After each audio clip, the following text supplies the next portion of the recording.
আগামীর যে জাতীয় নির্বাচন সেই নির্বাচনকে নিয়েই আমাদের আজকের ভোটের ট্রেন স্বাগত। সঙ্গে আছি আমি নাজমুস সাকিব। আমরা বরাবরের মতোই দেখে আসবো আজকে ভোটের ট্রেনে বরাবরই আমরা আসলে দেখে আসি যে কে কি বলেছেন। শুরুতেই দেখব যে রাজনৈতিক দলগুলো এবং যে প্রশাসনের কর্তা যারা আছেন তারা আসলে কি বলেছেন। সিইসি যিনি নির্বাচন কমিশনের প্রধান এএমএম নাসির উদ্দিন তিনি বলেছেন এনআইডিও সীমানা পুনর্নির্ধারণ সহ নির্বাচনের প্রস্তুতি সুষ্ঠুভাবে এগিয়ে চলছে। এছাড়া বিএনপির অন্যতম নেতা খায়রুল কবির খোকন তিনি বলেছেন যে ডিসেম্বরের মধ্যে নির্বাচনের রোডম্যাপ না দিলে রাস্তায় নামবো এবং তার জন্য তিনি অন্তর্বর্তী সরকারকে দৃষ্টি আকর্ষণ করেছেন এবং দ্রুত আসলে যাতে নির্বাচনের তারিখ ঘোষণা করা হয় সেই দিকেও আসলে তিনি দৃষ্টিপাত করেছেন।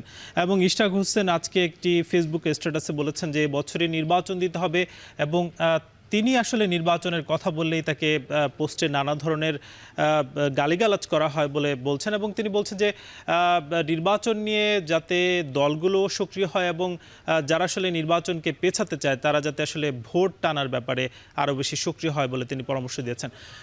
জামাতের অন্যতম নেতা রেজাউল করিম তিনি বলেছেন যে বছর শেষে জাতীয় নির্বাচনের দাবি তিনি জামাতের পক্ষ থেকে করেছেন এবং তার আগে স্থানীয় নির্বাচন কিন্তু তিনি দাবি করেছেন।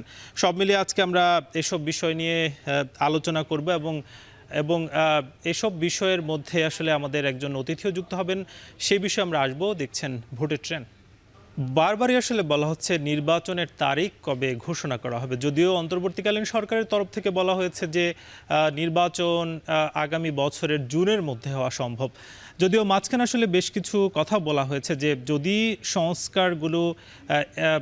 সংস্কারগুলো আসলে কিছুটা করা লাগে সেক্ষেত্রে কিন্তু জুনের মধ্যে নির্বাচন করা সম্ভব হবে এবং সংস্কার যদি খুব বেশি করা না যায় সেক্ষেত্রে ডিসেম্বর কিংবা মার্চে নির্বাচন দেয়া সম্ভব।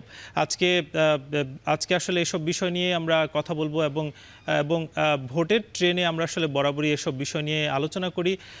যদিও আমরা আসলে দেখতে পাচ্ছি যে যেমন জাতীয় নাগরিক পার্টি যেটা বলছেন যে বিচার এবং সংস্কার সেসবের পরেই আসলে নির্বাচনটা হওয়া উচিত। আমরা এসব বিষয় নিয়ে আলোচনা করব। আজ আমাদের সঙ্গে যুক্ত আছেন খুলনা মহানগর বিএনপির সাধারণ সম্পাদক শফিকুল আলম তুহিন। যুক্ত হচ্ছে তার সঙ্গে। শফিক ভাই, আপনাকে স্বাগত ভোটের ট্রেনে। আমরা শুরুতেই জানতে চাই যে খুলনাতে আমরা দেখতে পাচ্ছি যে যে 6টি আসন রয়েছে সেই 6টি আসন কিন্তু জামায়াত তারা প্রার্থী ঘোষণা করেছে এবং তারা আসলে সক্রিয় ভূমিকাও পালন করছে। তবে সেই তুলনায় আমরা কয়েকটি আসন যদি বলি 3 এবং 4 আসনে বিএনপির যে সক্রিয়তা সেটা দেখা যাচ্ছে, বাকি আসনগুলোতে দেখা যাচ্ছে না।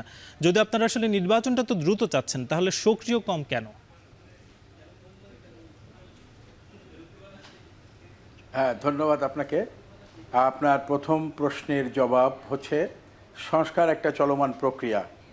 দেখুন, সংস্কার একদলীয় শাসন ব্যবস্থা থেকে বহুদলীয় গণতন্ত্র, শহীদ রাষ্ট্রপতি জিয়াউর রহমান, এটি একটা সংস্কার ছিল।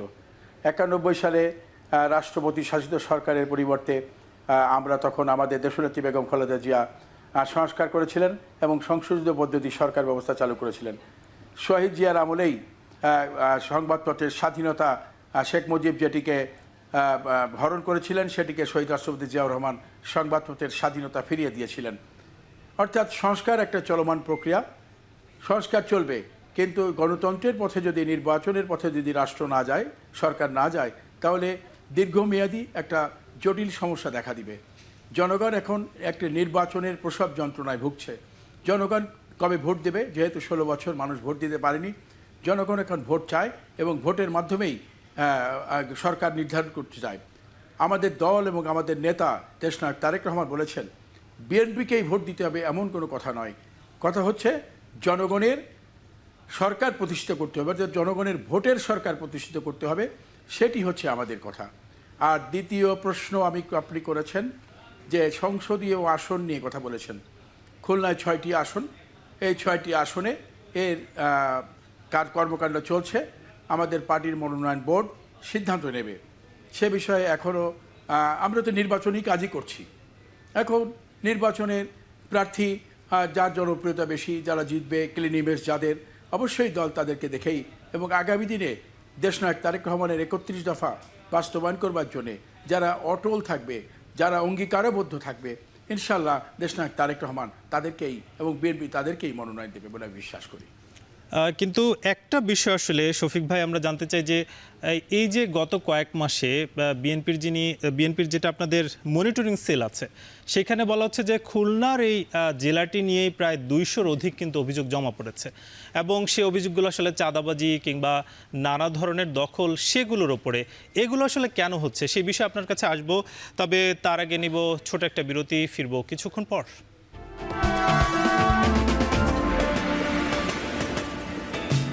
আবারও স্বাগত ভোটের ট্রেনে। আমাদের সঙ্গে যুক্ত আছেন খুলনা মহানগর বিএনপির সাধারণ সম্পাদক শফিকুল আলম তুহিন। শফিক ভাই, আমরা বিরতির আগে যেটা নিয়ে আসলে কথা বলছিলাম, যদিও বলা হয় যে আপনারাই আসলে অভিযোগ করছিলেন যে আওয়ামী লীগের সময় যারা আসলে চাঁদাবাজি করছে তারা ছাত্রলীগ কিংবা আওয়ামী লীগের নেতাকর্মী, এখন আসলে কারা চাঁদাবাজিটা করছে, এবং যদিও দেখতে পাচ্ছি যে আপনাদের যে মনিটরিং সেল আছে সেখানে কিন্তু এই বিষয়ে প্রায় 200-র ওপরে অভিযোগ জমা পড়েছে, কি বলবেন? দেখুন, আপনার কথার জবাব আমি দিতে চাই। আমি খুলনা মহানগর বিএনপির সাধারণ সম্পাদক, জেলা বিএনপি নই। জেলা বিএনপি একটা আলাদা জুরিডিকশন। জেলা বিএনপির যেটা হচ্ছে যে বিএনপি অনেকটা মিডিয়া ট্রায়ালের শিকার হচ্ছে, মিডিয়া কোর শিকার হচ্ছে। এখানে কিছু ঘটনা, বিচ্ছিন্ন কিছু ঘটনা সুবিধাবাদীরা অথবা হাইব্রিড কেউ ঘটিয়ে থাকতে পারে, কিন্তু এটাকে বিএনপি কঠোর হস্তে দমন করে আজকে আমরা একটা জায়গায় এনেছি। আর একটা জিনিস হচ্ছে যে নতুন দলের নামে খুলনা শহরে বিভিন্ন জায়গায় চাঁদাবাজি, টেন্ডারবাজি এবং তাদেরকে কাজ দিতে হবে, বিভিন্ন ধরনের ঘটনা হচ্ছে, তার প্রমাণও আমাদের আছে। সেগুলি আসলে মিডিয়ায় আসছে না এবং মিডিয়া সেগুলি অ্যাভয়েড করছে বলে আমার মনে হচ্ছে। মানে শুধু কি আপনাদেরগুলোই আসলে মিডিয়াতে আসছে?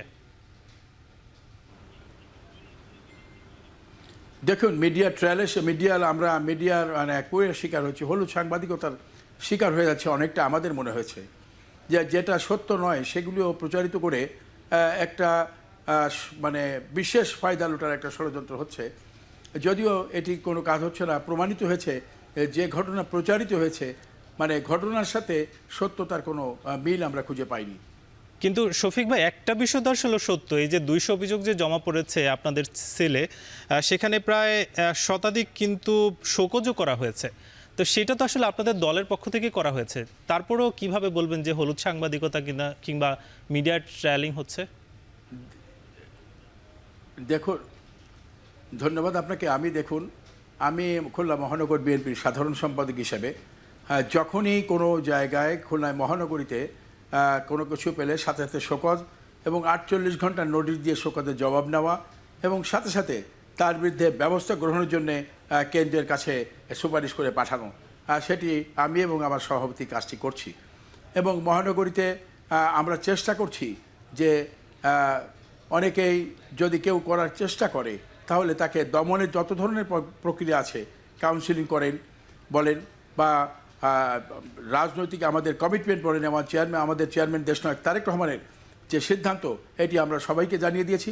মহানগরীতে এখন অনেকটা বলবো প্রায় শতভাগ আমরা সফল হয়েছি যে এই চাঁদাবাজি, টেন্ডারবাজি, ভূমি দখল বিভিন্ন জায়গা থেকে আমাদের নেতাকর্মীদের যতটুকু যা ঘটেছে তারপরেও যারা ঘটাচ্ছে তাদেরকে গুটিয়ে নিয়েছি এবং এখান থেকে আমার বিরুদ্ধে কোনো অভিযোগ পাওয়া যাবে বলে মনে হয় না।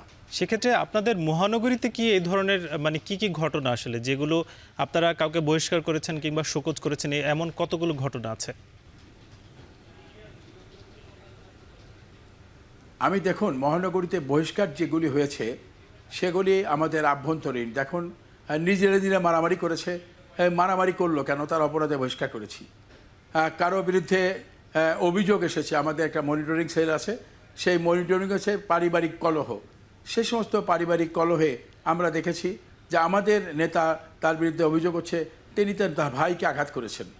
আমরা সাথে সাথে তাকে অব্যাহতি অথবা বহিষ্কার করে দিয়েছি যে দলের মধ্যে এই ধরনের বিশৃঙ্খলা মানে এই ধরনের কাজ যে করবে সে তো বিএনপি করতে পারে না, যে কারণে আমরা এই ধরনের শাস্তি দিয়েছি।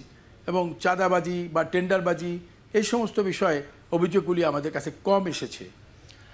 শফিক ভাই, আমরা আসলে আপনি বলছিলেন যে নানা ধরনের অপতৎপরতা কিংবা ষড়যন্ত্র আসলে হচ্ছে। আমরা সাম্প্রতিককালে দেখেছি যে ফুলতলা বিএনপির যিনি আহ্বায়ক শেখ আবুল বাশার, তার উপরে হামলা হয়েছে। এই হামলাটা আসলে কারা করেছে? এটা কি আপনাদের অভ্যন্তরীণ কোনো কোন্দল নাকি বিপক্ষ কোনো শক্তি? দেখুন, এটা তো ফুলতলা থানা জেলা জুরিডিকশনের মধ্যে। আজকে সেখানে প্রতিবাদ সমাবেশ হয়েছিল, আমারও যাওয়ার কথা ছিল, কিন্তু আমার অন্য প্রোগ্রাম থাকার কারণে আমি যেতে পারিনি। ওখানে আবুল বাশার একজন চেয়ারম্যান এবং বারবার নির্বাচিত চেয়ারম্যান, জনপ্রিয় মানুষ।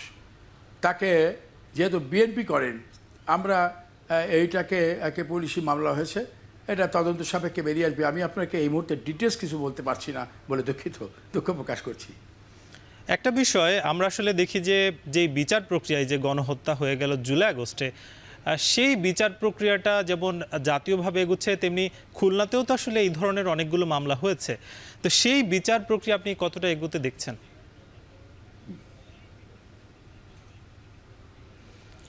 দেখুন, আমি নিজেও 2-3টা মামলার বাদী এবং আমাদের অসংখ্য মামলা আমরা প্রকৃত ঘটনা নিয়ে মামলা করেছি।